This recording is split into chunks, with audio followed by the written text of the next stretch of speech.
There we All go. right, we get the What's up, everybody? YouTubers right. all sort of filing in. Hell yeah. And I will. And I need to Twitter, turn Twitter, down twatter it up. my volume so that I don't make a whole bunch of racket while I'm trying to follow the wall. There we go. There we go. Live. Click on that. Boom. We turn pod down the volume here. I was proud of my title for this one. I called it "They See Me Rovalin." Oh, that's awesome. I was happy about that. Yeah. They see me. They be hating. They see me Rovalin. That's fantastic. I love it. What's up, Beastie Beast? Beast is here. Oh man, Matt the Yo, fan. Good to see you, Fred, buddy. what's up, Fred Rosado? Freddie. Oh man, I love it. MD fan. I'll tell you what. Absolutely Been really busy. It sure describes our lives. Shoot, we're here on a Monday, because all that. So I hear you, Roger. Good to It see you, suck Roger. when work sits in the way of shit. I tell you, man. Tell you what. That'll happen. Man. That'll happen. You know what? They pay me, and this doesn't. Right? Oh shoot! I totally just picked up the phone, not even realizing the whole. Hold on. There we go. I went to retweet Sherwood's tweet, so I closed Skype on my phone, so it did all that nonsense. There we go. Ted, what's up, Ted? Teddy. Good to see you, buddy. Ted, Yeah. a recent leader of the lap traffic fantasy. Oh my goodness. I think I heard something to that effect. Yes. Cancian. Cancian's in the house. Yeah, he is. Hell, it's a party up in here. You know it. Yeah, let's have some fun tonight. How about that? I love it. Let's see. Let's get some levels correct. I didn't help Rusty with the rundown at all, so I'm feeling a little guilty. I'm good. I read my PETM show notes. Posse. PETM Oh, yeah, that's Posse, right. go That's right. sign You up. get them. I did them early. I got home and I immediately did the show notes because I wanted to cook dinner and get a shower, and then I didn't want to be up against the wall there. So I hear you. Yeah. You know us. There's about 15 lines of content in here, and we'll fill out the rest. I guarantee it. How much of last week's did we skip with Eric? Did you skip about? I mean, we don't skip PETM questions, but I skipped the entire report card. We had an entire report card worth of stuff to talk about. I'll tell you what it was too. So everybody who's hanging out and listening on, you'll be able to hear this. Let's see, notes. PTM 213. Let's see, first period was going to be all about Truex. You know what? This is we'll have to talk about this. This is 2 races in a row. Truex wrecked in the last race and won it. Or I should say spun. Yep. Chase straight up wrecked. I thought he was done for. That's going to be a fun conversation. I was going to send you a text. Hey, man. Bummer, dude. I don't think coming in hot describes it. Yeah. We're going to talk about Eric Jones being DQ'd. And I even wrote in Oddly here. enough, that's applicable today. I even wrote in here he was the overwhelming lap down in the lap down and what's the shoot? Lucky dog lap down. Yeah. Yes. When I say lap down first, I can't remember the other one. But yeah, the lucky dog lap down. Let's see. Then Lisa Chinana had said something about thoughts on Christopher Bell, so we're talking about that. Oh, NASCAR released their start times. No races before 2 p.m. We can bring that up if that's if we're hurting for content here. Well, I doubt we'll be hurting, but that annoys the hell out of me. I'll tell you that much. Yeah, I know what you mean. Because that kind of gets into now you're into kind of evening time, Yeah. If you were going to go out to eat with the wife, now you got to go out to eat at 7 instead of 6, and it's a school night and blah blah blah. Yeah, that's an interesting point, and that it's worthy of discussion should we ever get there. Yeah. I tell you real quick, it bothers me more in the summer when football's not on, when it's football Sunday and there's something to watch all day, every day on Sunday. It bothers me less, but to have a 3:30, basically a 3:20 start on the East Coast during the summer on a Sunday really annoys me. Yep. I know what you mean. Know what you mean. Let's see. Well, we got folks in. We're ready here. Brad, you want to get started? Let's do it. Well, you know what the deal is because you have the same thing where we'll probably disappear for about 90 seconds here, and we'll be back with you shortly. Sounds good. All right. Let's see. Let me make sure Sydney's ready to go. Oh, she is. And Sherwin, you ready? Yep. I'll put the phone down. We go recording now.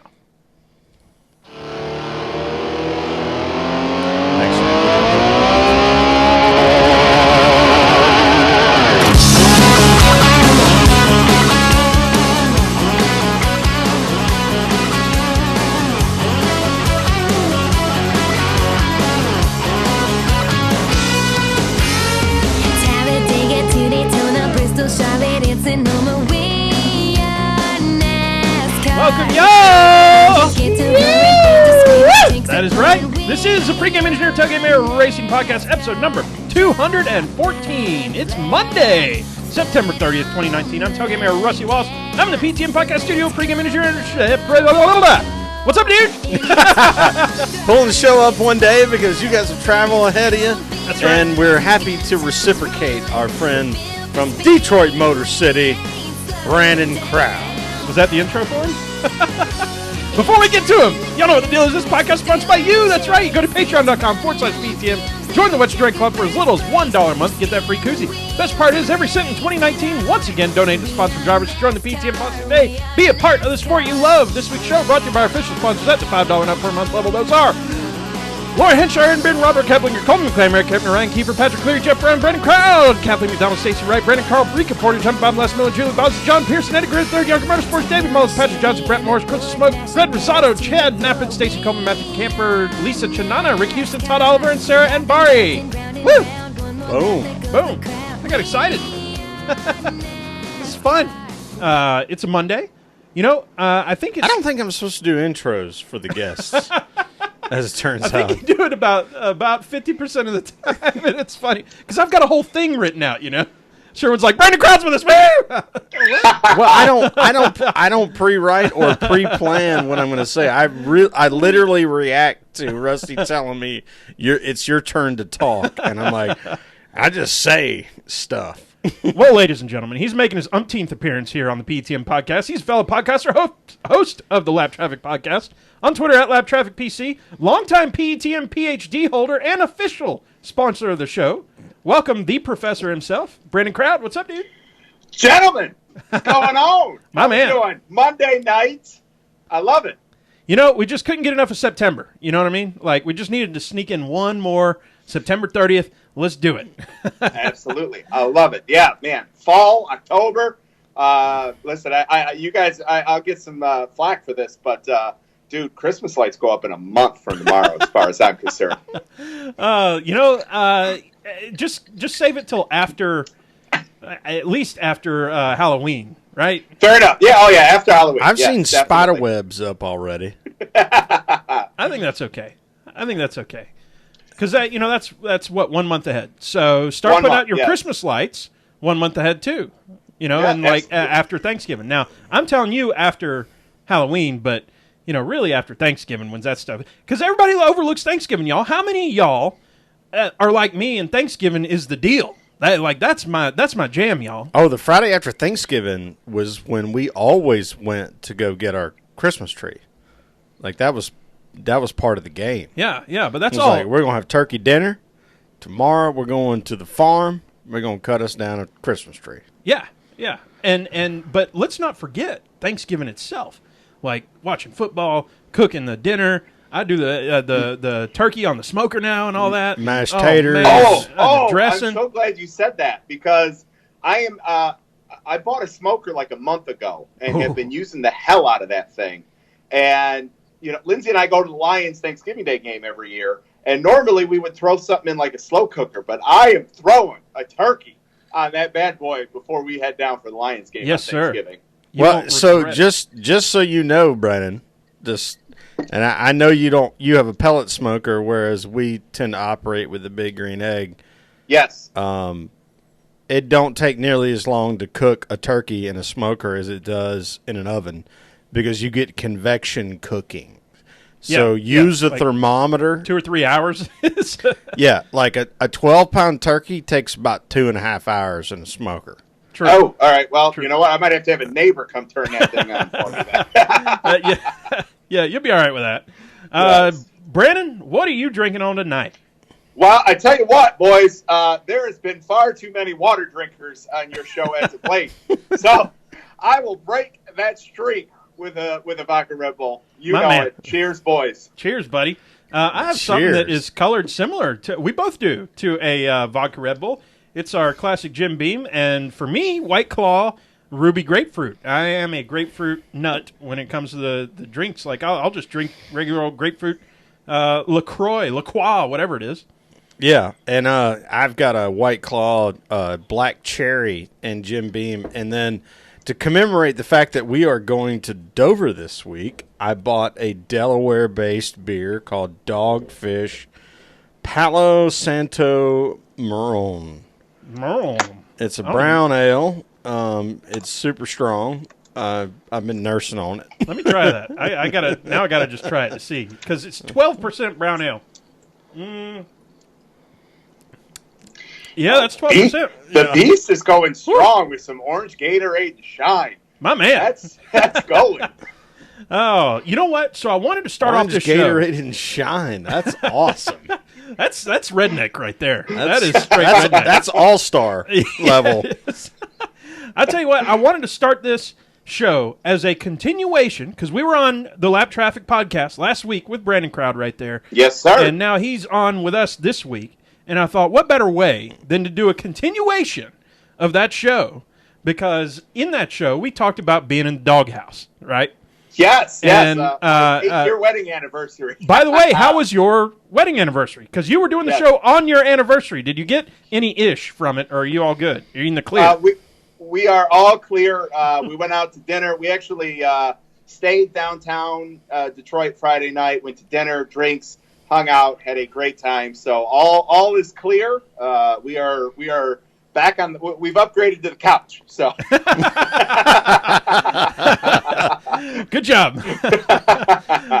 So if y'all recall, if you're listening to both shows, and you ought to be, and this is why you ought to be listening to them, I told a story about what I thought my biggest doghouse moment was, and the consensus from the group was I needed to go ask my wife and corroborate if that was. So we were sitting down at dinner the other night, and I said, Serena, I was on Brandon's show last night or 2 nights, whenever it was, and I said, he talked about what the number one doghouse moment was. I said, I gave my answer, but before I muddy the waters, I want to hear your answer. Now, y'all, awesome. Y'all, she did some wife-ish on me here, right? You opened it up. Man. Oh, right, Teed it right. Up. So she pulled out something.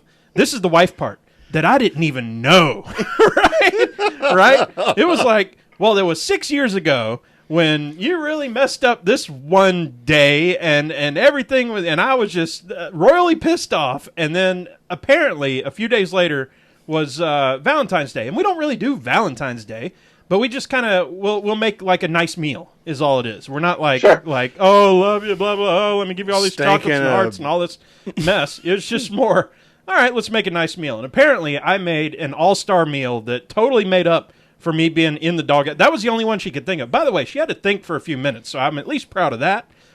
And then I said, well, let me tell you the answer I told on Brandon's podcast. And I told her, you remember back in college when blah, blah, blah, y'all got to go listen to Lap Traffic from last week to hear that whole story. And y'all cover the kids' ears. She goes, oh, shit. Yeah, that was the worst. That was the worst. Yeah, that was bad. That was a bad one. At least I remember. You know, the worst part is now I've put that back in her head. That was a memory that it was gone. Oh, yeah. So, she had evaporated it. And you brought that from the back like burner reconciled to the it. Yeah. Now I probably need to do something again. You know, I got to like make a nice meal now to make up for the fact that I brought it back into her memory. Blah, blah, blah. So that was... whatever you made tonight smelled pretty damn good. So. You know, Blue Apron, they pull through. Sherwin came to the house and walked upstairs and said, hey, man, it smells pretty good in here. Some sort of Korean pork and something else with it. I don't know. It was just throw all this stuff in a pan, stir it together, and eat it. Because I even opened your fridge to be like, is there leftovers in there? I don't even see what it looks like. There were some leftovers. It's for Serena when she gets home. But anyway. That's awesome. Hey, before we get rolling, I have a question for you guys, if I may. So I know last week when you guys were on, I had gone back and realized it had been a hot minute since you guys had been on. So I'm like, when was the last time I was on your show? And it was back at PETM 183 and a half. So I'm pretty confident there hasn't been a half since. Was there a half before, or do I hold the only half episode title? I cannot confirm or deny, but it is at least one episode ever that you were on. And at most, two. So excellent. I'm unsure. I want to say when we went down to or up to Dawsonville that we did a half episode or something at some point. But I'm not trying to take away your thunder, though. Fair enough. Yeah. You were the last one in the last few years. How about that? That'll work for me. I think was it when we already did our regular Tuesday show, and then Brandon flew down on a Thursday, and we're like, well, he's here. Why don't we do another show? Yeah, with no script or nothing. So I think the reason why Rusty called it 183 and a half is because we'd already done a show that week. Yeah. Oh, totally. So we didn't give it a whole number. Wow. Way to bring logic into it, Sherwin. I am. So the reason we're doing Monday is I'm going to Burlington, Vermont tomorrow. For work, and I mean, there's worse places you can go than Burlington, Vermont for work. So I'm not upset about it. But Vermont checks off another state for old Rusty. One of them states I hadn't been to. Oh, sweet! If y'all remember, a few weeks ago, get you some Ben and Jerry's. Yeah, on the PTM podcast, I had said that I'm well traveled, y'all. I've been to Europe, I've been to East Asia, I've been to the Middle East. I've never been to the state of Texas. That's funny. That you haven't been to Texas is funny. Yeah. Prior to 2 weeks ago. And me and the wife went to Austin. Oh, that's right. Had a great weekend in Austin. Dude, Austin is like the New Orleans for 30-plus-year-olds. It's fantastic. It's some amalgamation of Austin and Nashville, but for older people. Yeah, or New Orleans and Nashville, older people. Yeah, exactly that. So, like, you go to a bar along the strip, and you go in, and they have a cool outdoor area, and you can sit down, like, right. Hey, welcome 30-plus-year-olds. You can sit down right here and have drinks and party instead of having to, stand up and rave about and hand grenade and shot, and all that mess. So I had a blast in Austin. Now, that said, that checked off Texas for me. I'm about to check off Vermont, so there's 2 states in like 3 weeks, which is pretty cool. But what is, for y'all, the most surprising state that is unchecked on your list of all the states you have or have not been to? I think for me, my current one is the state that my wife was born in, which is Connecticut. So that probably keeps me in the doghouse for a little while longer that I've never been to Connecticut. And I've hit the hard ones. But what's there to see in Connecticut? There ain't none there. No. There's the Patriots. Well, the Patriots in Massachusetts. Oh, yeah. Never mind. Yep. I've been to the hard ones. I've been to Maine. I've been to Oregon. I've been to, like, Idaho and California and Hawaii and Alaska and all that. But Texas and Vermont. And now I think Connecticut is the next one, mainly because of the wife connection. So, Brandon, what's the most surprising state that is on your I hadn't been there yet list? I have not been to California. Oh, wow. Yes. Wow. Yeah. I've been to Washington. Not been to California. Not been to California. That's a big one. California's got a lot to offer. So definitely cover some landmass. Yeah. You know what that means? Sonoma. I knew it. Yes. Gentlemen. Yes. Gentlemen. While we're should recording. We plan now? Yes. Sherwin, most surprising state on your hadn't been there yet list? I would probably say Oregon. Oregon, okay. Because I have family there, and they've been there for a hot minute, and I have not been yet. Hadn't been yet. I've. My dad has watched a football game at the Oregon Ducks Stadium, Knutson Stadium. And you haven't been? But I haven't been. Okay. So it sounds like we need to do a California, Oregon, and screw Connecticut. Well, sorry, Connecticutans. So, not to derail the whole podcast, but what we should do is, and I'm strongly reminded by this because my friend Claire has been at Yosemite and all over California for the last week, is to go to the Sherwin home place in Mammoth and show you all some really neat stuff, because the stuff to see is awesome, but there's Sherwin is all over everything everywhere. There's a Sherwin Creek, there's a Sherwin Creek Road, there's a Sherwin Summit. Our family is all over that area, and then go to Sonoma. Sherwin Summit. Mount Sherwin. 7,000 feet. Oh, hell, that's 3,000 bigger than anything in Georgia. Well done, sir. That's that's making up for some other things? Maybe. I don't know. Where's the tallest mountain around here? That's mine. That's mine. Yeah. Well, I mean, I would. The Mammoth Mountains are way higher than that, but the summit itself is 7,000 feet. Let's talk some NASCAR, y'all. It is time. Whoa, that's the wrong freaking sound, isn't it? It doesn't matter. We'll do We Are NASCAR again, but when I try to do this live, there's the teardown. There it is. Hello. Dude, report card, first period, Roval, and we say it, the highest accolade you can get. Highest accolade you can get on the PTM podcast is the foghorn. However, sirs, Sherwin picked Chase Elliott to win this race.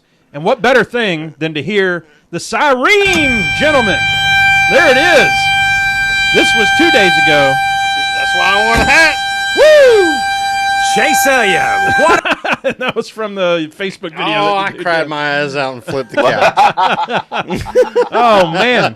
Dude, that video's 18 and a half minutes long, by the way. And the siren's playing the whole time. Like, people are just gathered around talking. Wide ass open. Yeah. I didn't realize it lasted that long. I thought this was like, that's longer than a tornado siren, right? If they're trying to save your life, they play it for maybe 30 seconds. If you're celebrating Chase Elliott win, we're going to play it for 20 minutes. Oh, Gordon Sr., he lets it roll for like a half an hour. Oh, he's way beyond the age of I give a F. So, here's what I want to talk about, though. This was the best race I've ever seen in I don't know how many years. Brandon, what did you think about that race? It was special. There was everything you could ask for in a race. There was movement. There was drama. It was just flat out an exciting race to watch. Other than for me, saying something was special means a lot. So it was a special race. Sherwin? Well, I mean, I think I already said how special it was to me. I mean, look, bottom line is I'm an emotional person. If Chase wins a race, I'm going to get a little emotional, and we're going to flip some couches and take some pictures. But to see him drive from the back to the front twice after what we thought, like he crashed the car. Like he ran headlong into the fence in turn one and drove back through the field to win the race. We talked about it in pre-show with us just goofing off, saying, last week Martin Truex spun and then he won, and then this week Chase Elliott straight up crashed. Like that. He had a hold my beer moment. Right? Hold my beer. I'm not turning, and never turned. Didn't even. And what's funny is if he had turned and hit it sideways, that might have been the end of the day. Right? The way that he hit it head on, I think. Had something to do with how he was able to get and get he back got from it. Slowed down so much that when he finally hit the tire barrier, it really didn't do that much damage to the car. It really only damaged the hood. Yeah, it didn't damage anything important on the car. So for me, the winner of the race crashed. It, matters not that it's Chase Elliott. Matters a little bit. Matters not. That is Chase Elliott. But he crashed and still won. The track is obviously difficult. You take your eyes off of it. You take your mind off of it for a quarter of a second. That's 1/8, Rusty. But a quarter of a second, and boom, you're something happens. And there's fast parts, obviously, with going into turn 1, turn 2, all the way up till the chicane there. There's technical parts all over the place. I'm getting goosebumps right here thinking about it. I love that race, and it goes back to what Brad Keselowski has said. Keselowski has said so many times that he wants racing that is harder. What is it? Like, it takes the race car driver, not just the car, right? Yeah. Like, if you run wide open at Talladega all the way around, or maybe Daytona, I'll say, because I do like Talladega now. But if you just run with your foot down on the floor at Daytona, anybody can drive that, is his point. But somewhere like here, this is a racer's racetrack. Yeah, well, so one of the podcasts that I listened to already basically alluded to that. And what I remember from the race was Brett, Griffin, Clint Boyer's spotter, talking about how much Chase was smashing the guy behind him through the infield, and that it's second gear the whole way. Like, they can never get out of second gear because it's that slow. And he was just killing everybody on the infield. Yeah, yeah. And which means that he was going to get off better coming out, going into the NASCAR part of the course. The old, whatever I don't know why they kept calling it NASCAR 1 and NASCAR 2 and that's kind of weird. But like getting back onto the main track, he was killing everybody because he was going through the infield so well. Yeah. Yeah. I need to get into that. There you go. Sherman's got his phone leaned up against the drinks. How am I supposed to pour another drink? And so that's, that was really cool to watch. I don't know what else to say. I don't know that I have a whole lot more to say other than I'm sure later in your in your report card we're going to talk about the 43. Yes, we are. And so I don't want to get into it now. Because I don't want to bury the lead. Andrew Kantsian at KHANTZIAN, he says he sent us Ask PTM question. His question was, more Rovals? ? Here's the thing, Kantsian. I don't want more Rovals. I want more races like this. Something that is hard to drive, something that is out of control, and it really takes a racer to make this thing happen. If we raced Roval 4 times a year, it would lose what Brandon called it, something special. Brandon, what do you think? So I echo those sentiments 100%. Oh, that's a drinking word. Oh, there it is. I think the schedule could handle one more. And sure, Rusty, you mentioned it last week on Lab Traffic. When we were talking about Talladega, Daytona a little bit, I called them a gimmick race. And I don't want to call this a gimmick race because I don't think that's fair because, as you guys just said, it's a racer's race. So anytime that it's more racer race than it is, pedal to the floor race, I don't think that's a gimmick race, but it is a special race. And we got excited about the lead up for this race. We got excited about the lead up for Sonoma. We got excited for Watkins Glen.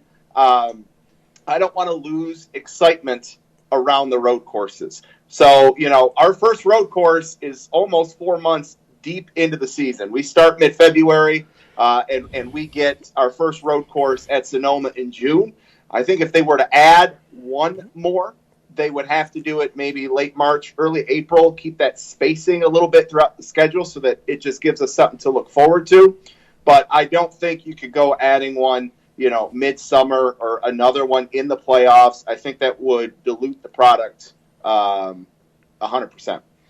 Well, so what I would say about that is I totally agree. I think we don't need more Rovals. I think what's awesome about the Roval is it's the only one of its kind in our series. I think what we could do potentially is add a 4th road course, but it would necessitate pulling up Sonoma into May, which is after it stops raining. Which is great. My dad is from 8 miles from where Sears Point is, which is that's Sonoma. That's the new name of the track there.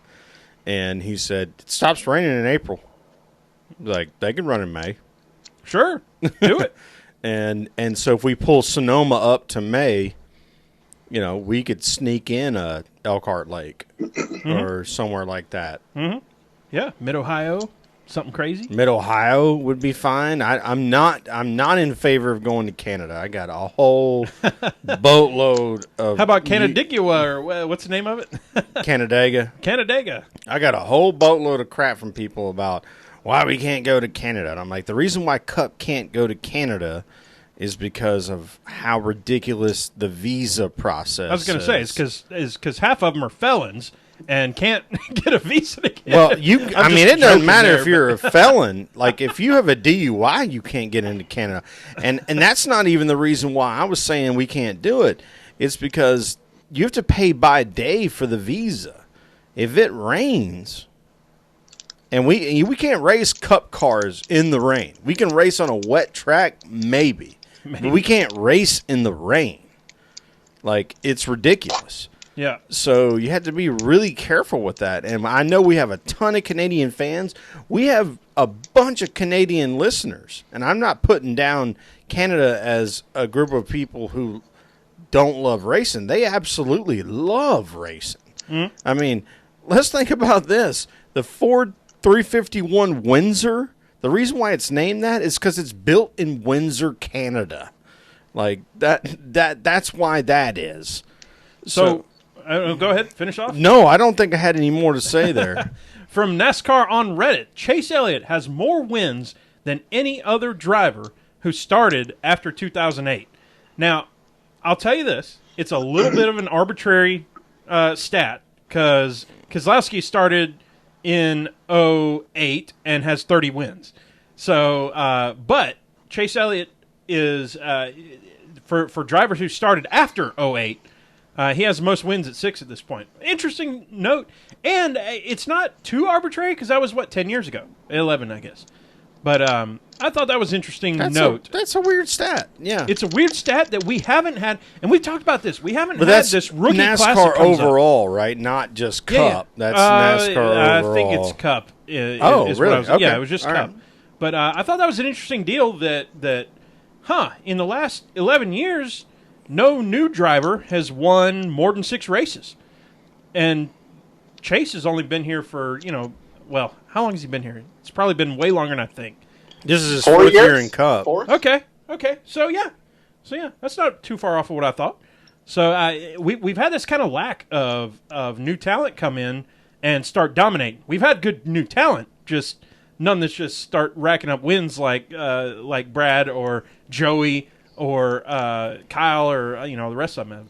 Well, and the interesting thing about that is they all of the guys you just mentioned, it took them all 2 or 3 years to really get into it. We haven't had a Jimmy Johnson, we haven't had a Tony Stewart, we haven't had a Kyle Busch that just won as a really young rookie. Mm-hmm. We haven't really had that, or Casey Kane for that matter.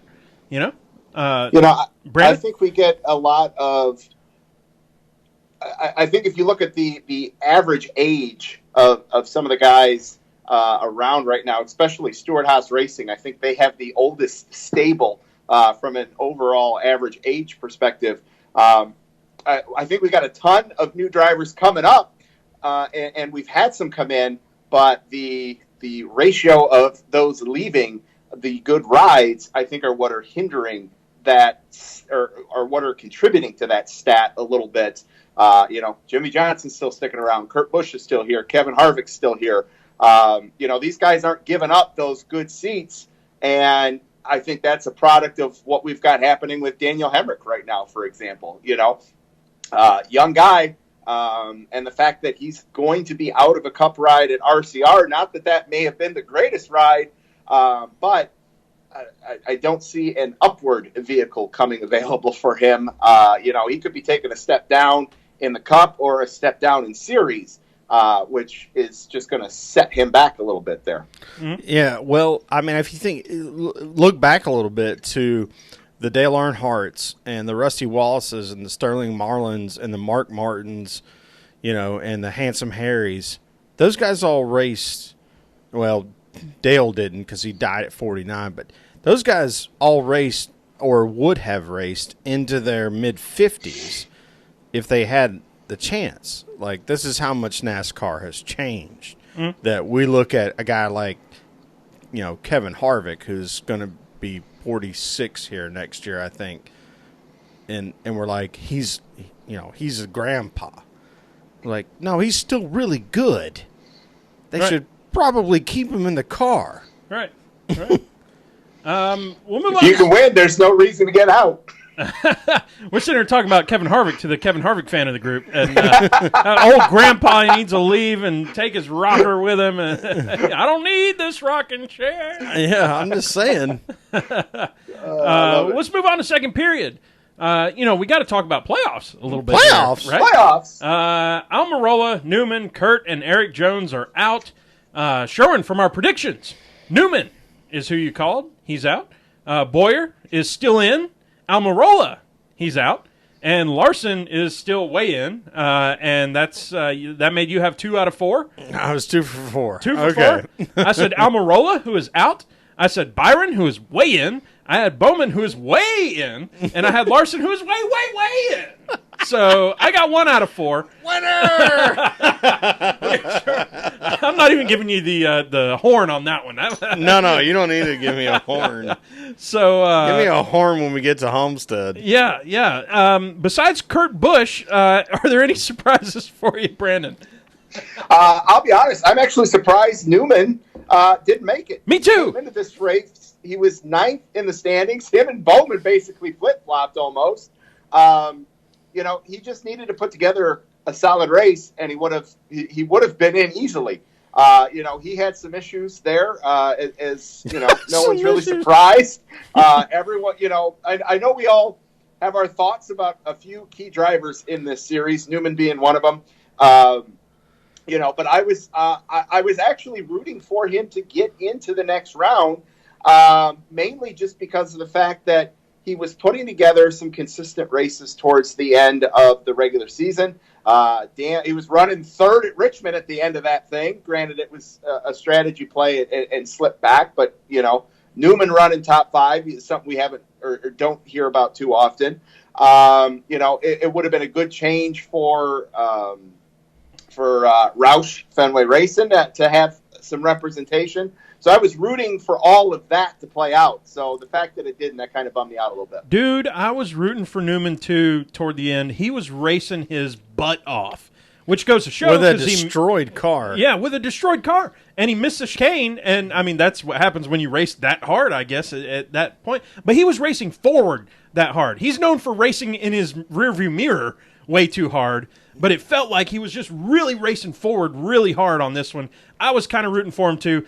Partly because if he would have got in, then I would have had 2 for 4, and Sherwin would have had 1 for 4, and I'd have been a happier camper. But it is what it is, and I'll eat my words and eat my oats and whatever. Well, how about Martin Truex?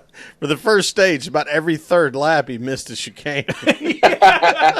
I'll take the penalty. I'll take the penalty strategy, evidently. Tyler Riddick in the Xfinity Series missed the back and the front on the first lap. So. And what do you do then? Because you're supposed to take that penalty in the restart zone. Yeah. I'll just cruise on through this one too. Why not? Let NASCAR figure it out, right? Yeah. I don't know. Other than Kurt, coming into this race, Kurt wasn't exactly surprised that he didn't make it. He pretty much needed to win. But in the overall grand scheme of things, cosmic, the 30,000 foot view.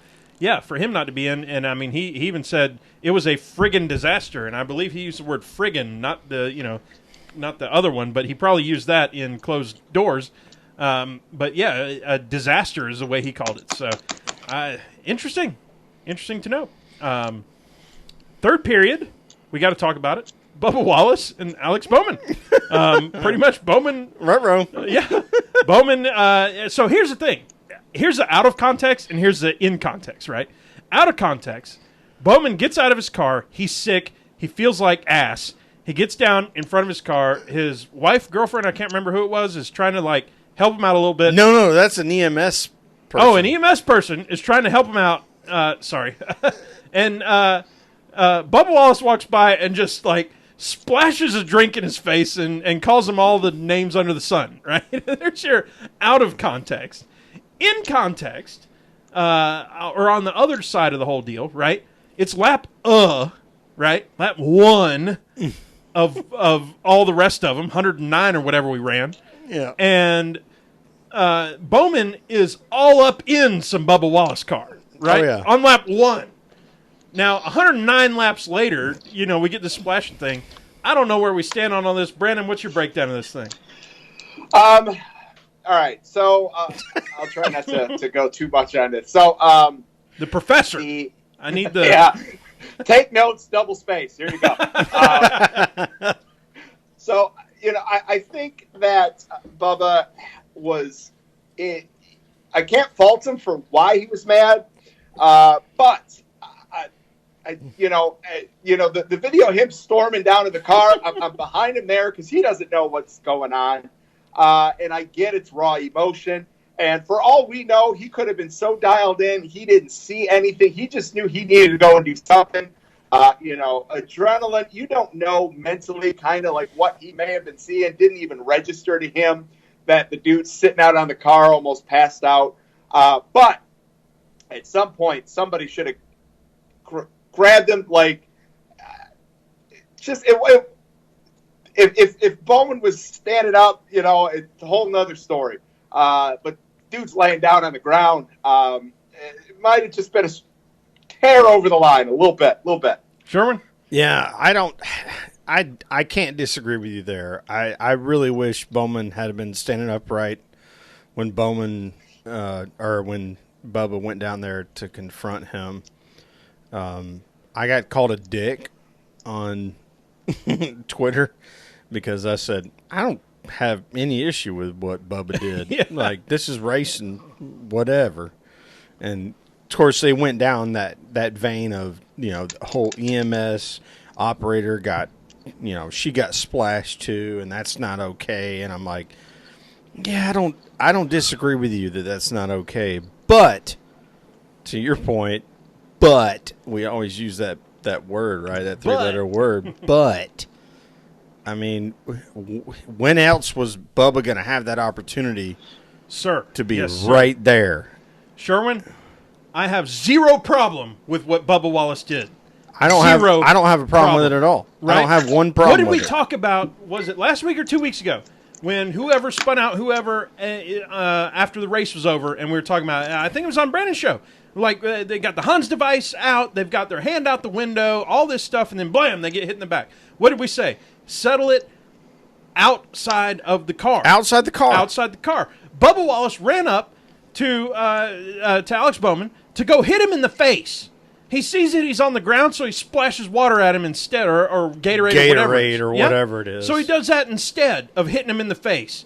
I think that's the most respectful thing that you can do to a guy who's laying on the ground, and possibly Bubba saw the EMS person, maybe not, like you said, might have had the blinders on. I think that's the best thing he could have done in terms of he needed to get something out on this guy.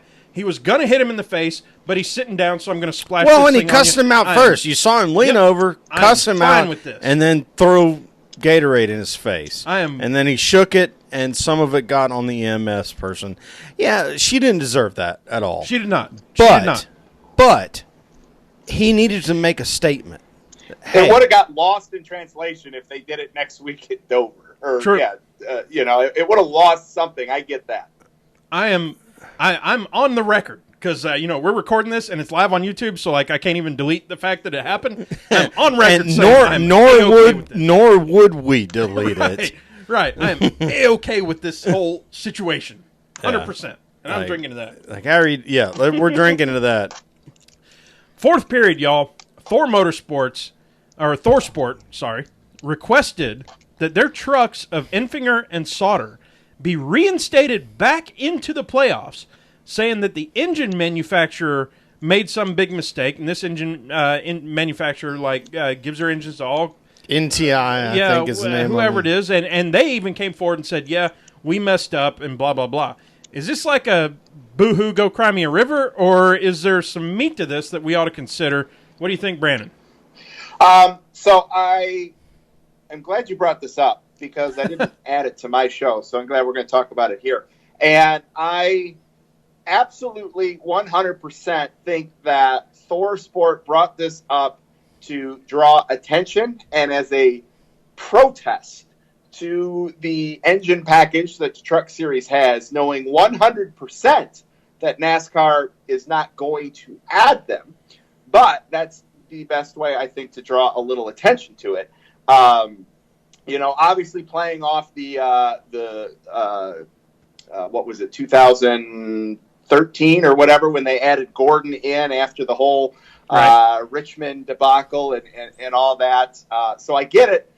They had, something to go reference to say, hey, well, you did it here, you should do it here. But I think it would be a mistake on NASCAR to add them because, it's like an official call. The Lions game this past weekend, there's 3 or 4 calls right there. You can't blame officiating. I don't think you can blame the engine. I think that if NASCAR does that, that's just going to open up a door or a Pandora's box that they don't want to open. Well, considering Georgia Tech just lost 24-2 to Temple, I would love to blame the referees on this one, but I think that's more of a different kind of problem that we have going on there. I agree with it. And as an official sponsor of the PTM podcast, Brandon Crowd did get the show notes prior, and he can corroborate that just below that, it says, was this just a ceremonial last-ditch kind of effort? And I think that's kind of where you're going with that, Brandon, and I think we're in agreement because I wrote that part, which is this is ceremonial in nature, just like you said. Yes. This is more saying, hey, I'm protesting the fact that this type of thing can happen over the fact that I think I'm about to win this thing. There's no way he thinks this. If he thinks he's going to win it, then this is a boo-hoo, cry me a river moment. If he thinks this is a good ceremonial, hey, look at me, I want to draw some attention to something, then I think he's got a point. Sherman, what do you think? Well, the thing I think is these drivers and teams have to remember how much money they were saved by getting involved with this crate motor. Mm-hmm. And, Oh, you're saying here's the flip side of that, right? Yeah, the flip side of that is sometimes it's not going to work out so good. Look at Sherwin playing devil's advocate. I love it. Yeah, maybe you overtuned it, or maybe they didn't build it very well. But the thing is, that was the whole point of bringing in this crate motor to the series, was to give truck teams the avenue to be more competitive across the entire field. And we hear that all the time. We read it all the time on Twitter. People talking about they need to do things that, save teams money so that there can be more competitive teams. And it's like, all right, well, sometimes shit happens. Right. That is a great point, dude. See, I've talked about it before. I'll bring the drama and the surface level gotcha stuff, and Sherman will bring the technical here's what really is going on thing. And so that is a great point with the we're bringing in the crate motor and all that. Hey, you got to lie in the bed that you made, right? Yeah, they can get as mad as they want. They're not going to get reinstated. That's not going to happen. But the reality is they probably overtuned it, and it is what it is. Shout out to our buddy Matt DiBenedetto fan on the YouTube wall here. He just said, let me make sure I get it. He said, it was a great idea to do that. So, yeah. Hey, when it comes to dad jokes, I am all in. So thank you, ND fan. Yeah, so to all our friends out there, I'll tell you, every time one of my friends has got a little child that they can't figure out what to do with, I'm like, why don't you crate it? Like a dog. I want to get Brandon's thought on this because it was the day after. Because last week we recorded with Brandon. We turned around. We recorded our show. And then the very next day, we heard Ricky Stenhouse Jr. is out at Roush, and Chris Buescher is in. Wanted to get your reaction and thoughts on that, Brandon. So, remember about 5 minutes ago when I said there's a few handful of drivers that we all have some opinions on?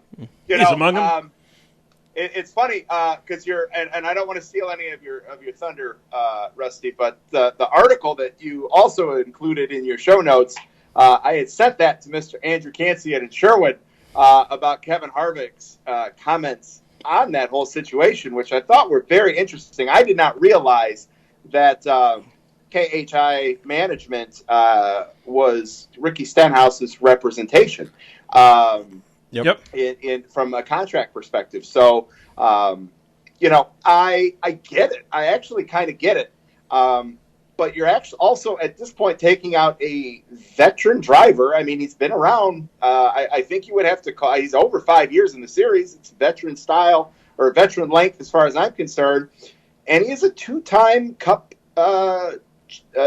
race winner. So you're taking out somebody to lean on from an information perspective at a team that has lacked ever since Carl Edwards, Greg Biffle, Matt Stenhouse. I mean, Matt Stenhouse, Freudian slip. Yeah, you used to have 5 drivers that had won a Cup race, and that's crazy to think about. And made the playoffs with everybody. They made the playoffs with everybody in 2005. So I think I don't know if it's a shakeup kind of thing that they're trying to do, from a, we got to get a driver out, he takes, and, I don't know what kind of heat, he feels in its team, and all that. I don't know. I mean, I like Chris Buescher. The dude has gotten a lot out of those JTG cars that I think more than most people could get out of them. I think he actually has some real talent, and I'm excited to see if he's able to do something in that 17 car if RFR is going to put some investment behind it themselves. And that's what I hope they're at least going to do. All right, hey, we're going to, start from scratch and see what we can do. But if they just keep it the status quo, then, I mean, it's not going to be good for Chris, it's not going to be good for Ricky, and it's not going to be good for RFR. So, good point. Yeah. So I think what this has taught all of us is that what we have said for probably 2.5 years now, and what most people that are aware of what's going on with the sport have said is Roush has always retained a contract with Chris Buescher.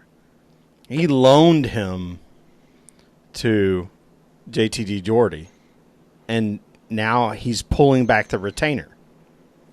Well, and in doing so, he has completely ripped up and farted on a contract with Ricky Stenhouse Jr. Well, there's that. I mean, that was his prerogative. That's it. He's allowed to do that apparently because they're not going to court tomorrow, evidently. It's weird for me. I don't necessarily like it. I'm just saying that like Chris Buescher was a Roush driver, and they had him under retainer. Right. Roush was probably paying his salary while he was driving for JTG Geordie. From an objective point of view, this all makes sense. From a subjective point of view, it's kind of like, and again, a little bit subjective too. It ain't no secret, just like Brandon just said, that I've got a little distaste, if you will, for Ricky Stenhouse Jr. And here's the thing. I don't think, if you have Ricky Stenhouse Jr. next year at Roush, he's going to do the same dadgum thing that he did this year and last year and the year before that, which is, you're not competing every week for a win. I think they're trying to get somebody in that car who can outdrive the car that they have. They should have signed Ross Chastain. End of story. And that's it. Ladies and gentlemen, PTM Podcast is over. Well, and that's a great point. And overall it's a great point. Obviously, contracts are so weird. Mm-hmm. But, it doesn't feel good that Stenhouse is out of that car. That's what it is. It doesn't feel good, even though whatever you think about it, it doesn't feel good. Yeah, it doesn't feel good. And so we're going to have to work our way through this, and we'll see how it works out. But I guess the follow-up would be, where does he go? Well, probably the 38. That's if I had to guess. Silly season's about to get silly. If they want to keep somebody, but the problem is, front row can't afford to tear cars up every week. That's one of Ricky Stenhouse's biggest problem at the highest level of NASCAR, even at the medium highest level of NASCAR, is he tears cars up. Y'all, wait for a second. Wait 1 money. second, Sherwin. This is where Sherwin is once again bringing the knowledge versus me bringing the drama. Continue. But yeah, you're right. He tears up cars. He tears cars up, and that's expensive. That's over and above what it costs to run a race team. Is you expect to tear up X many cars up a year, and he's like 2X. He tears up more. Yeah. Oh, that's fair. Going to recess here. Dinger gets his first win in 5 years at the Roval at Xfinity. If you're not rooting for Dinger after hearing him flip the couch. Oh yeah, it's a flip couch. Couch moment. got flipped. It's not that I was ever had a 2 couch flip weekend. Your couch is getting a workout, buddy. I love Dinger, and especially after he went to the booth and you're hearing everything he's talking about. Back in our Casey Kane days. You remember what Casey Kane called him? He called him ding fuck. Dumb. Yeah. No, you're right. No, he called him dumb fuck. Right. That's what he called him. And that stuck with us for a while, just in terms of laughing about it. But when he as we've talked about already on the show, but when he gets into the booth and you're hearing him talk and you're hearing what he's doing, and it's so much fun to listen to him talk about it, and then get back in the race car and grab the win. Holy mackerel. How cool it's was like that? Him and Klickerman to me are like same Klickerman. Awesome. Yeah. They're the same amount of awesome. Yeah. Like they are really good talking about the sport just on a microphone, and then you get them in a race car and they know exactly what's happening. Right. Brandon?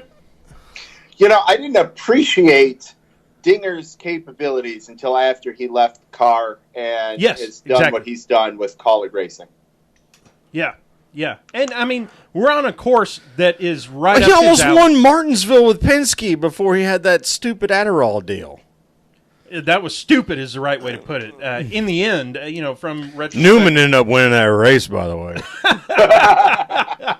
That's pretty funny. Is that the last race Newman won? Yes, in the 39 for RCR. There you go. No, for SHR. There you go. Now we know, ladies and gentlemen. It is time to gas it up. Here we go. There it is. Love that. Dover, ladies and gentlemen. Dover. Sherwin, last week, Eric picked Truex, who for the triple, and gets 7th. Obviously, you with Chase gets first place. Chase in the first place. Chase from the same place. I think we already played the side ring. We did. I picked Joey 10th, so we were all top 10, all three of us. That's good. That's a good run. We've Brandon also picked Truex, so I did have Truex. Yes, nice work. We've got playoffs round number 2 coming up, and we love to do this at the beginning of it, and then just stop at that point and deal with whatever we said at the beginning. We're talking about who's eliminated next. Before we talk about who's eliminated, let's talk about this. What race out of Dover, Talladega, Kansas are you looking forward to the most in the next round? Brandon, let's give you the first thought here. I got to go Kansas just because of the unknown with the wild card at Talladega. You could have, depending on how many big ones, you could have some names up top that might be in a must-win situation. So Kansas, everyone's going to, end up going for broke, and who knows what the end result could be from that. Sherwin. What am I supposed to say? Which race are you looking forward to the most in this next round? Talladega? Because I'm going to, after this, try to talk you into us going. Oh, my man. Love you to death.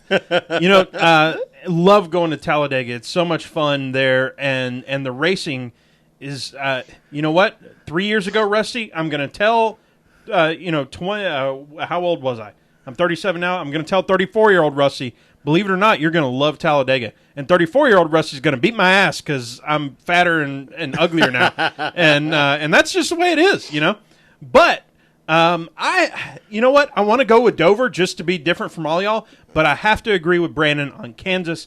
We're at a 1.5-mile race track, and by the way, I looked it up because it was like, oh, it's a 1.5 miles. I was looking it up just to say, is it a 1.5 miles or is it like 1 mile and 0.4 something or 0.5 something? It is 1.500. They went out to thousands, right? And it is 1.5 miles. This is a 1.5 mile track. And I think we've talked about it plenty of times about who's going to do what at the 1.5 miles.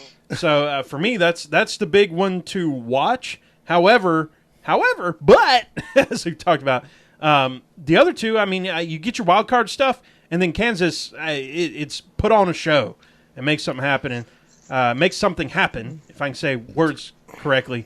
We got to do. Well, can I get a less, a little bit less jokey version of the response? Chase has won at Dover. True. He's not just a road course guy. He also does these other things. He's already won at every kind of track, basically. Brandon, we're going to give you the first picks tonight for elimination. Who is out in the second round? Who is out? You want my 4? I do. All right. Clint Boyer, William Byron, Alex Bowman, and Brad Keselowski. Woo! Going with some Brad. So Keselowski, the rest of those I can see, but Keselowski is a little bit of a different pick there. Tell me about Keselowski. Well, Keselowski has relied on the fall Talladega playoff race to survive to the next round, and I just think luck runs out. He's in 7th as it is, so I would not be surprised to see Keselowski maybe get caught up in one that sets him back a little bit. I am going, since Sherwin got 2 out of the last 4 right, and I got just 1, I'm going to try to one-up him. We'll see what happens. I'm going with the big 4 Bs here. Boyer. I got to write it down. Boyer. Byron. Bowman, if I can type correctly. And Blaney. 4 Bs for old Rusty. Sherwin, what do you have? I don't know. I certainly can't disagree with Bowman. I am worried for Blaney. I can't say Keselowski because Keselowski's really good at Dover and Talladega. I don't have the list in front of me, unfortunately, so I don't. I'll tell you the list. Kyle Busch, Truex, Hamlin, Logano, Harvick, Chase, Keselowski, Larson, and then all the Bs. Bowman, Blaney, Byron, Boyer. Oh, okay. So I'll put Larson in that group. We put Larson. Me and you both put Larson last time. Yeah. And he ended up 8th now. Larson, Blaney, Bowman. And I'm struggling with a 4th. Boyer or Hamlin or... Oh, Hamlin's running Let's good. just do it. Hamlin. And I'll put an exclamation point on that one. Y'all, we have our 4 each. Now I'm going to ask a follow-up question.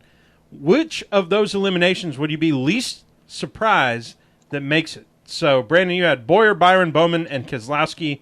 Who would you be least surprised that makes it? Well, I guess I could. I'd have to give 2, and that would be Keselowski and Boyer because both have wins at Talladega. True. Multiple wins at Talladega. For me, it's Blaney. I could see Blaney doing something or just running consistent. All you got to do is, we talked about last round. If you top 5 them to death, you're in. Every year, I always talk about it. That first round is survival. Second round is making those top 10s, right? I could see Blaney doing that. Sherwin, you had Bowman, Blaney, Larson, Hamlin. Who do you see as a possible, least chance of those four? Least chance of making it in? No, least chance of being eliminated. Oh, probably Hamlin. Hamlin, yeah. Yeah, I mean, he's a great race car driver. Yeah. We need to soundbite that one. Sherwin going, Hamlin, he's a great race car driver. That's the last time you're going to hear that. With that, it's time to make some picks for Dover. We got to go Brandon first, our esteemed guest. Who you got for Dover? Well, I took him last week. He fell a little bit short, but Martin Truex Jr. has, let me see here, I got it written down, 2 wins and 5 top 5s at Dover in the last 6 races. Good money is on Martin Truex Jr. Wow. Going with 3 out of 4. That's big. I'm pretty confident. Well, he won the last one. He won back in May. Yep. So it makes sense.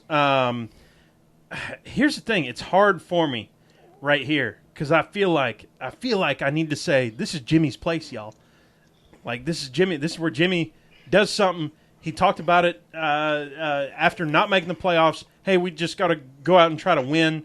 Do you remember where he finished this last week? I thought he did okay. Oh, I can tell you. 9th or 10th. I can tell you. I'm gonna Hold on. I'm gonna mash buttons and see what happens. Sorry, guest. Yeah. This, Or ninth. listeners. 9th. He finished 9th. Yeah. I'm going Jimmy.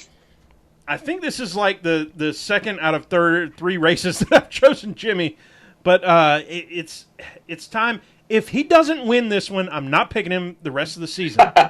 But if there's anywhere that Jimmy Johnson can put on a show and make something happen and say, hey, whoever my crew chief is now, because I've been through like 4 of them now, this is the one. 2, I know. I'm just joking. Yeah. Sherwin, who you got?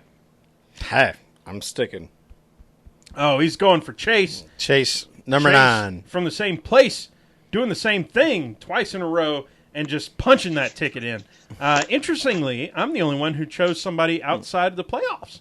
Playoffs? So is what it is. Y'all, that brings us to the end of the show. I don't know what to say other than I've had a blast. And y'all stick around for PTM After Dark if you're on the YouTube because we're going to have a little bit of fun. Brandon, what do you got coming up? Well, let's see. Tomorrow on 152 Lat Traffic, he is the current Arca Menards point series leader with 2 races to go, Michael Self. And I know he's going to be on because I did the interview today. So That's awesome. Excellent. Well, Sherwin, it's time for us to get this thing going. Y'all know what the deal is. Follow us. YouTube After Dark. That's right. PTMpodcast.com, at PTM Podcast on the Twitter. And as always, I'm Tailgate Mayor Rusty Wallace at Tailgate Mayor. And I'm Andrew Sherwin at Pregame Engineer and at Andrew L. Sherwin on Instagram. And we will talk to y'all next week. Thank you, Brandon Crowd, for hanging out.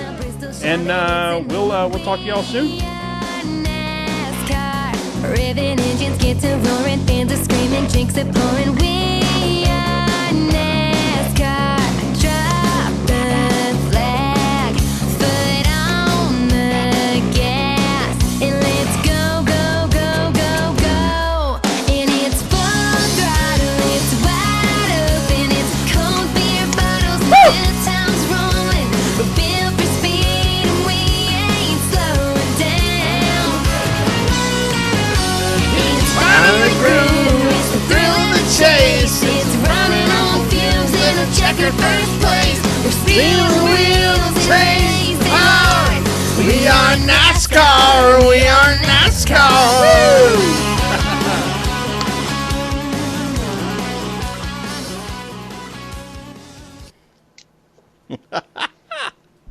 That was fun. That was a blast. Fun to sing a little bit at the end. Brandon, we're still live on the YouTube PTM After Dark. Sir. And ready to have some fun. Yeah. Yes, sir. Yeah. I think will you stick around long enough for me to go pour a beverage real quick? Sir, that's what we do here. Sir. All right. I'll be Yes. back in 30 seconds. Y'all 30 sit seconds tight. for another drink. Ain't nothing wrong with another drink here on the PTM podcast. I'm going to start getting this thing ready for Sherwin and Rusty Wallace. I have to type that every time. The rest I think I can copy and paste. But that one, I said it in the pre-show or whatever. I was kind of proud of the title this week. I called it "They See Me Rovalin." No, that's good. They see me that's Roval real in. good. So You did good with that one. I'm not usually too excited about it, but I'm happy with how that one came out. Let's see, y'all. Roval again. I can't stress enough how that was the best race that I've seen in NASCAR in the last year since the last Roval. And we talked about it last year. Y'all running back 1 year ago, 50 whatever episodes it was of PTM podcast. And what did I say? I said I was sitting there with my notepad ready to write down all the things that were wrong about Roval. And about 20 laps in, I sit my notepad down and take the feather out of my cap or whatever I was doing, journalist style. And said, this race is awesome. So yeah, no, it's absolutely fantastic. And at the same time, when we get asked that question of how many more Rovals should we add, and it's like, it's none, because leave them wanting more than what we got. Right. That's it's like Eldora with the dirt race. Charlotte went all in on creating a fantastic race experience for its fans. And on television and in person. And we don't, if we're going to add another road course, we got to move it, it's got to be somewhere else in the year. And I don't think it has to be a Roval. It's like, people are like, maybe we should make the first race of the Pocono, their Roval. And I'm like, no, I don't think that works, because do the double instead. Well, that's the thing. Create reasons to make people want to come to the track. Yeah. The Roval did it for Charlotte. The 600 gets to be a little mundane, right? So how do we fix that? They came up with a unique way to do it. Pocono's been the same thing. People have, complained about how boring Pocono is. What do? Well, we're going to give you we're going to give you 5 races in 2 days is what we're going to do.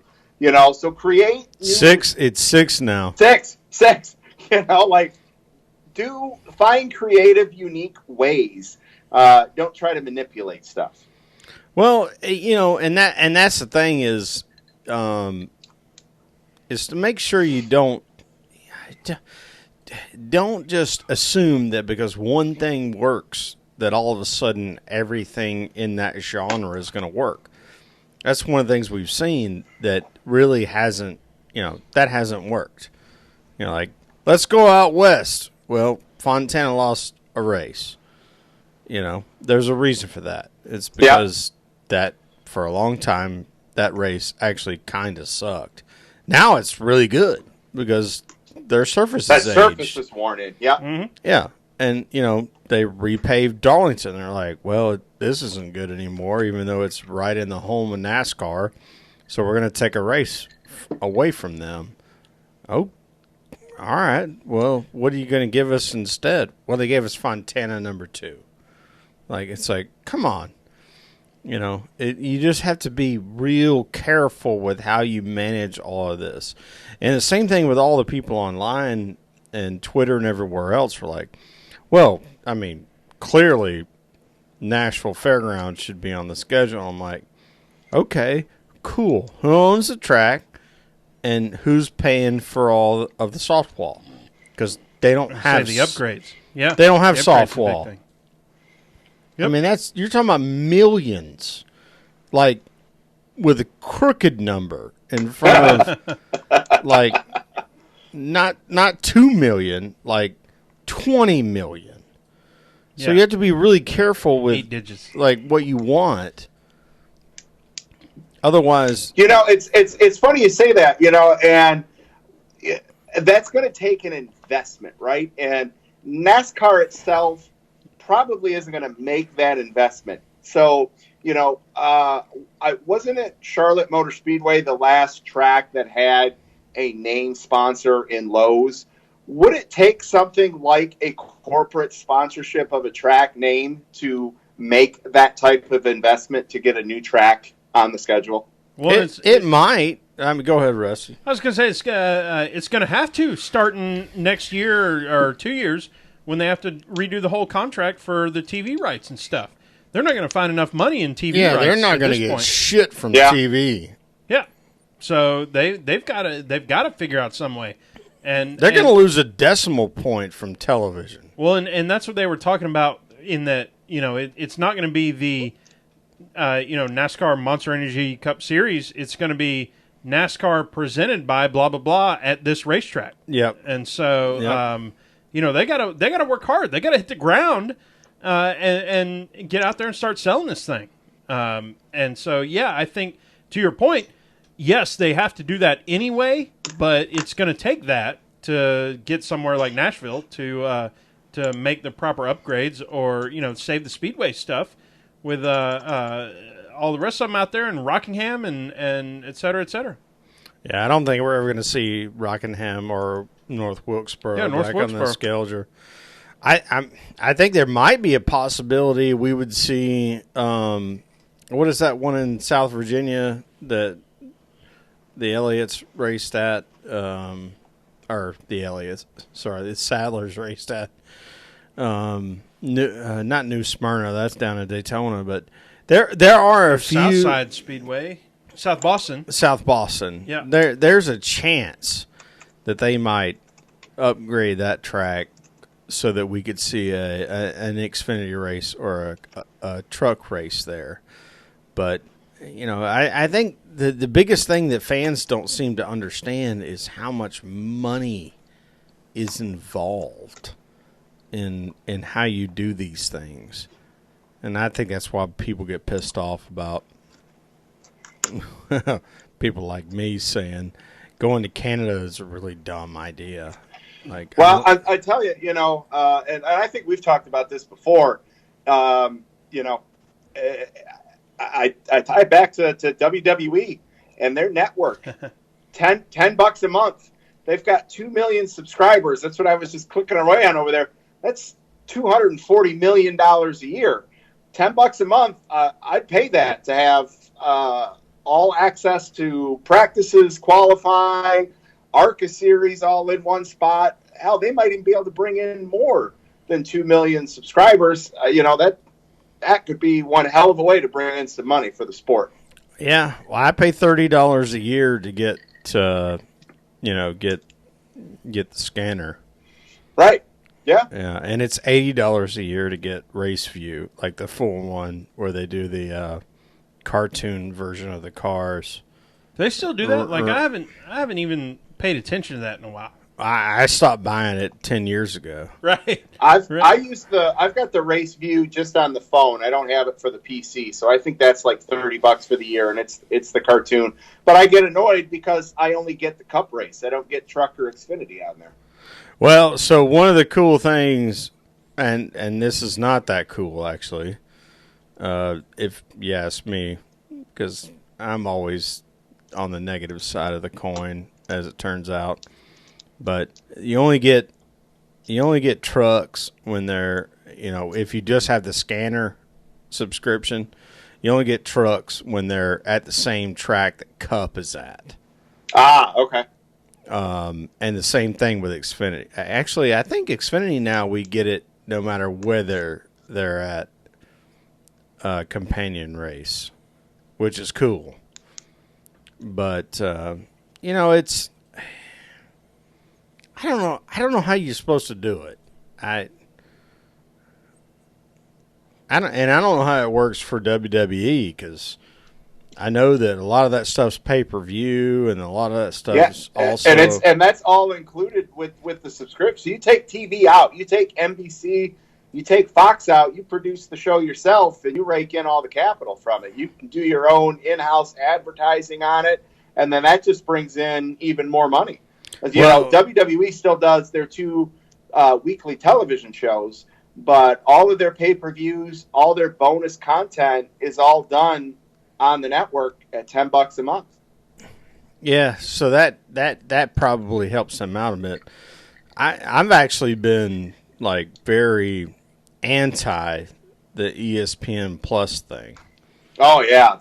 Yes. Like I already paid 10 or 12 or whatever, how many dollars it is in my cable package to get, 9 ESPN channels. And now you're wanting me to pay $10 more a month or $5 more a month or whatever it is to get ESPN Plus so that I can get UFC. And I'm like, no, I'm not doing it. Like, you just turned me into not a UFC fan. Like, I was happy to pay, like, 6 times a year, $65 to watch, a major fight card. Like, add that money up and divide it by 12. It's way more than $10 a month. Yep. That's where, for me, like, so I used to buy 2 pay-per-views. I used to get WrestleMania and SummerSlam, and it cost me about $120. Now, for the same $120, I get the whole year's worth of pay-per-views. So it's a no-brainer. Yeah, but to me, it's like I already pay. You already pay into it. Yeah. I'm already paying. Like, I have enough podcasts and everything else to keep me busy. The amount of podcasts you can get in a week is impressive. Like, I don't need, like, I love UFC, but I don't need it for more money. Yeah, no, I hear you. Something from last week that we didn't talk about, so let's talk about on PTM After Dark. NASCAR start times released. We talked about this in the pre-show. No races that start before 2 p.m. Brandon, where are you at on that one? Annoyed as all hell. I do not like the fact that during the summer a Sunday Eastern race starts at basically 3:20 and is going to 6:30. Like, that just cuts so much into the day. Like I said before, I don't mind during football season because that's actually I'm taking in that kind of time there. And I talked about it with Las Vegas. I loved the Sunday night race because that let me go to the Lions game and not have to watch the race on DVR. So either 1 o'clock or 7 o'clock. Let's pick one of those two. What was it? Maybe it's probably been 10 years now that they came out and they said every race starts at 1 p.m. That's just for consistency on everything. Every race starts at 1 p.m. except our night races, and those start at 8 p.m. or 7 or 8 or whatever it is. And so now they've sort of walked back on that one and saying they start at 2 or 4 or 3 or whenever we decide. So they've probably done some research into this, is the whole ordeal. But for fans, it's like, what time does the race start? I mean, shoot, I had this same deal earlier this weekend when I was getting ready to watch a race. I'm like, what time's the race start? Because I was like, all right, well, it was around 1 p.m. It was just before 1 p.m. And I was like, okay, well, I need to settle in. I need to figure it out because the race starts at 1. That's just what races do. And then it was, oh, wait, this one doesn't start till like 2:30. 3:20 yeah, whatever it is by the, coverage at 2. Yep. And then something starts at 2:30. And I was like, shoot, I've still got an hour and a half before they're even rolling cars. So I don't like, as a fan, the inconsistency of that part. You know what time every football kickoff is on Saturday and what time every football game is on Sunday. And consistency is key. And the fluctuation there just annoys the hell out of me. Well, that's the way we've kind of, as Rusty would say, as you said a bunch of times, that's the way we operate this podcast is, we may not always do the same day, but we always start at the same time. And we will let you know if for some reason we deviate from what is the regular plan. We're always at 9 p.m. Always. Mm-hmm. Oh, so I got to cut you off. Eric Quinn is in the house, ladies and gentlemen. No kidding. Put him on. Traffic. LAPPED. Oh, did we lose it suddenly? No. Put him on. Give him a mic. All right, we're we getting him in? PTM After Dark. This would be a treat, but we're not hearing it. Brandon? I'm here. Is Eric Quinn there? Oh, we can't hear him. Oh, no. Yep, this is white noise. Yes, noise? yeah, this is definitely white noise. We're not good. This is YouTube white noise right here. Well, while you're getting that, I'm going to show off my new Kevin Harvick Millennial Yeet car that I got in the mail the other day. Oh, nice. Oh, yeah, you got the purple or the pink one. Avocado toast and everything. Yeah. Yeah. How was your avocado toast? Yeah, right. I was talking to my wife the other day, and she goes, I hate myself for this, but I love avocado toast. Like, hey, whatever floats your boat, Hey, if that's your thing. As I'm long cool as it's not slathered in mayonnaise, I'd probably be down for it. Oh, man. Can I put mustard on it? Can I be a redneck? I think a little mustard on the avocado toast. I was about to say sandwich, but a little avocado toast with some mustard on it. I would eat an avocado sandwich for sure. I'm not sure. Like, it's kind of squishy or whatever. Like, give me something on it. Like, put some ham on that thing. You know what I'm saying? Like, or some bologna or something. Yeah, some bologna. Yeah, bologna and avocado. I'm in. I need a little bit of protein, a little bit of meat. On top of that, I guess protein that the little smoked brisket, maybe. Oh, look out! Look out! Watch your mouth, Sherwin. We try not to cuss that hard on this show. Oh man, avocado. Can't see it. Avocado toast is awesome. You millennial. Roger says avocado toast. Avocado tastes like raw forest to me. Raw forest tastes good. Hey, I'm okay with it. Y'all, at my office today, so they do catering 3 times a week. We had pizza. Y'all listen to this carb bomb. We had pizza. We had chicken Alfredo. We had lasagna and garlic knots and salad. Like that. This was the whole thing, right? And here's Rusty. I'm like trying to be good. I'm starting my new thing. I'm trying to be good. I'm trying to and presented with all of that. What are you supposed to do? Like I don't know what I'm supposed to do when all that is in front of me. Sure, when I took my plate, I filled it up with salad, and then I took like 1 bite worth of lasagna and 1 bite worth of chicken Alfredo, and then I ate that, and I'm sitting there eating the salad first. Like, let me just try to fill up on this real quick before I go change my mind and get 3 pieces of pepperoni pizza and completely destroy this thing. So it doesn't help that I come on the PTM podcast and start drinking my face off, but it's like if I can just fill up on this thing real quick, and then I'll try the 1 bite of everything else. And hey, I was happy. Everything was fine, and I didn't have 3 pieces of pepperoni, but I really wanted probably after I was done. 7. Well, wait, I gotta ask because a 12-ounce beer and a 40-ounce beer is still 1 beer if it's out of 1 glass. So 1 plate worth. Was it like a bite or was it a bite? It was. I don't know the difference between those two in the way that you said it, but it was like I had a single bite, like a human bite of lasagna and a human bite of the other thing. And look, I know, Crimea River, Rusty, you get this whole. I'm Italian. I don't turn down pizza. Well, so. you get this whole catered lunch thing, yes. Crimea River, hardy har har. Your company caters lunch 3 times a week, but you get when you do get it and you're faced with these options, that's when rubber hits the road, right? This is the option that is in the now, right? This is what I have to decide on right now. and to just throw a boatload of salad on there.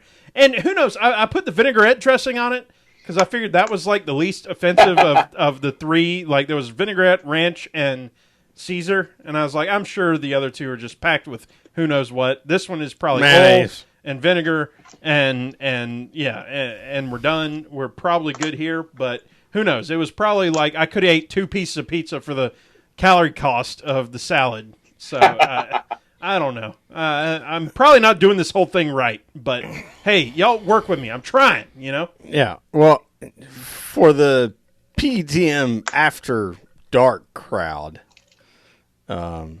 since we started this podcast, I've lost 40 pounds. My man. Hell yeah, man. So, well, rock it out. I took a big dump earlier. Despite the fact that we obviously indulge on this show, we're still managing our health as best we can. Trying to do that. It was first, I started this new job 3 months ago, and it was like, all right, first let's get this whole job thing figured out. Now let's get the whole Rusty thing figured out. And so this is, the first few steps in that. I'm proud that I like. Rusty and I are probably, between ourselves, what, 80 pounds down? Probably total. Yeah. So, nice. Hey, good for us. But got a long way to go. It's not bragging about 80 pounds. It's more like 80 pounds later, this is how we look. No, I'm supposed to be 190 and I'm 225. Right. So I've got about 40 to go. Right. Yeah, I'm about with you there. We're pretty similar there. I'm with you. So, maybe, we ought to, this is a few drinks in, Rusty talking, start like this. I always thought if my company did a weight loss challenge, I would destroy everyone. I would walk in, if they offered me $1,000, which, that happens a lot, actually. Right, a lot of companies do that.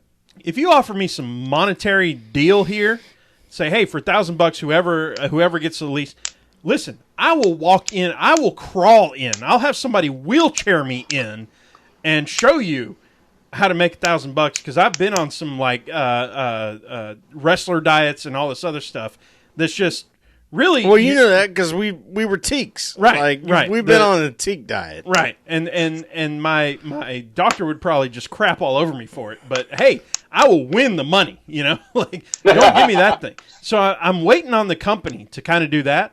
And until they do it, I'm just going to keep kind of fattening up a little bit and then walk in like on weigh-in day one with like a bunch of change in my pockets and like I'll have my Carhartt jacket on and everything else and weigh in.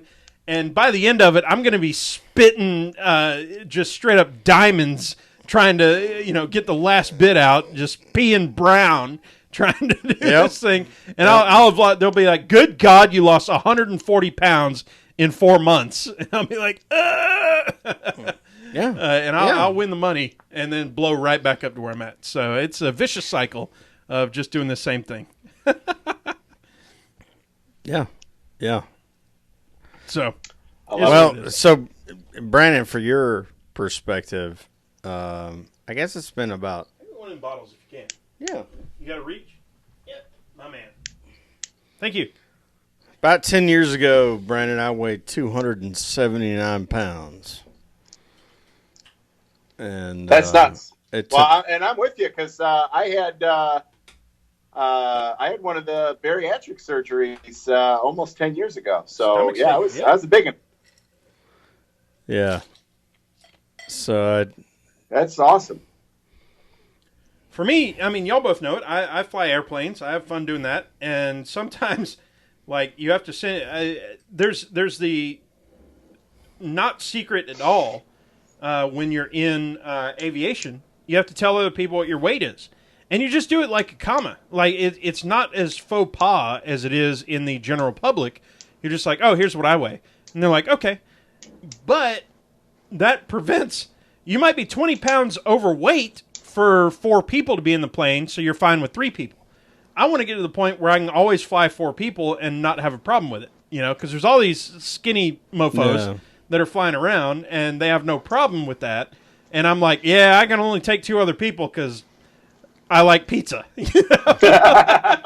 Like, this is all on me at this point. So let's try to, bring this thing down. Yeah. When Rusty and I met, we were probably the same weight, but Rusty's almost 4 inches taller than me. Might be 4 inches taller than me.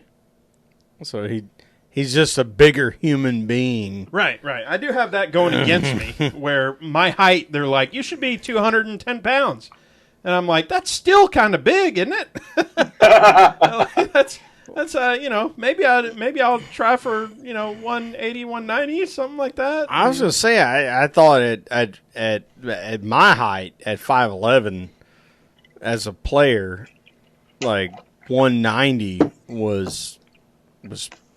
I mean, I can show you pictures of me at 190, and I look like I had no shoulders. Mm-hmm. Like, I had my pants pulled up to my hips. Like I said, I've always said my height is in my legs, which means I got made fun of a shitload in grade school and middle school and even in high school for how far I pulled my pants up. Oh, me too. Yeah, it's all legs. It's all legs and butt. Like, you got that up your cracky old ass? I'm like, no, that's where they go. Well, here's the crazy thing. That's how that works. So I just brought up, and y'all take BMI, body mass index, with a grain of salt, but at 190 pounds, at 5'11", it says you're overweight. And that's some crap. That's skin and bones there at that point. Yeah. Now at 6'2", 6'3", where I'm at, it says normal. So it's a weird ordeal. 190 at 6'3" is normal? Yes, evidently. It's on the upper echelon. That's a weird thing, right? Isn't it, though? So I had this anecdotal evidence. When I weighed 190 pounds and I was 5'10", I think I was 5'11", and running cross country, I ran a 20-minute 5K. That's pretty good.